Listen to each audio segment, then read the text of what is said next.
Hello, cherished viewers. Welcome back to Sandy Home Recipe. Mama call about Sandy Home Recipe. Send the can share a video. Mema room to subscribe. Now I share. Now I like it. No me notification bell no. Say the video be better on Sabeka. To my returning subscribers, thank you so much for your support. May the good Lord bless you all. And we say assorted meat and fish light soup. All ingredients are written in the description box below.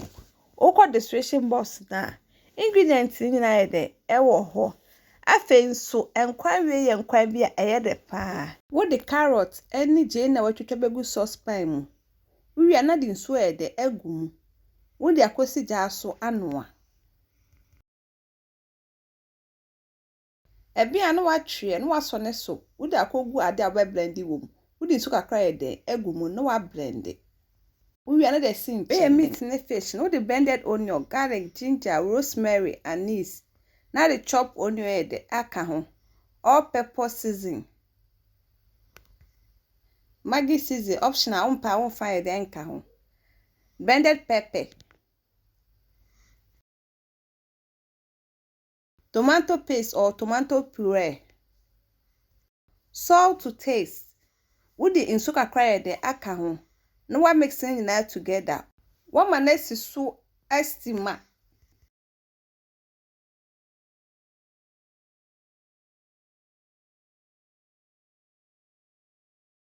Ho anu wanu mo se de ni nyina bestimi ye.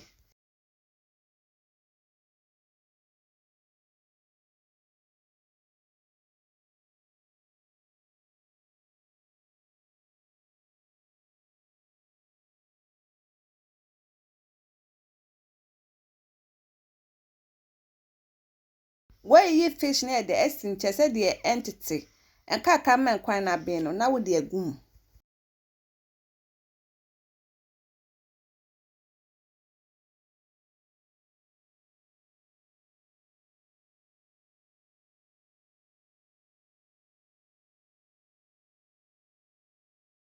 Wo de carrot mixture no agum na wo de nsuo nso e de aka ho.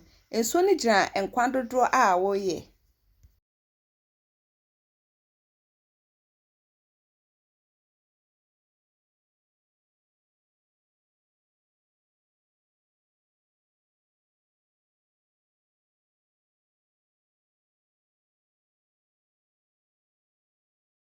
Wa garnish with okro and pepper.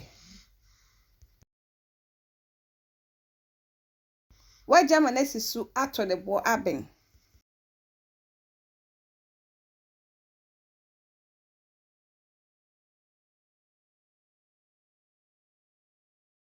Ba wo ho anu wa check na wanu mu.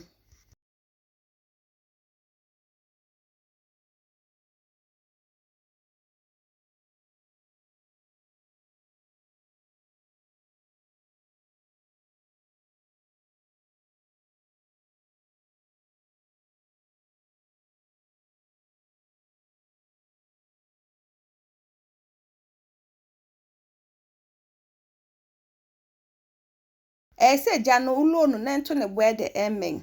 Please, if you're new to our channel, don't forget to subscribe, share, like, and also click the bell icon to get new video we will post. Aka kramen kwa na be na odi nam na we si nche na eden agumu.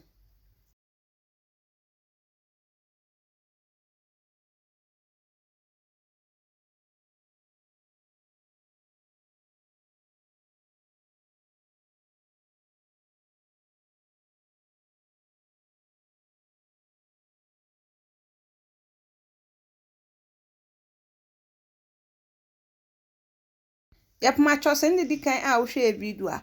Remember rem to subscribe. Na wa share. Na wa like. No we me notification bell no. Say the video bia beto wa won sabeka.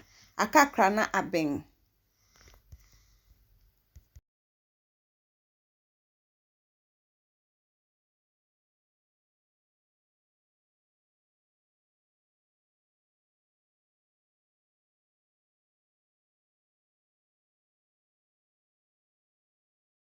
Aha no aben na watwe na wasebe. Unya fufu a wetimi de aka ho eden edi.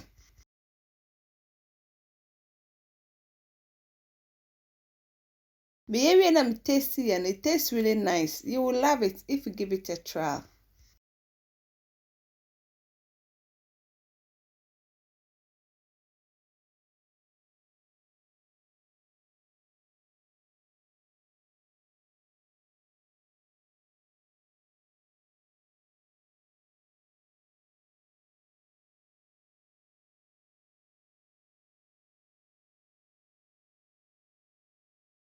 Now this is our salted meat and fish lice soup. Please like this video and subscribe to our channel. Thank you so much for watching.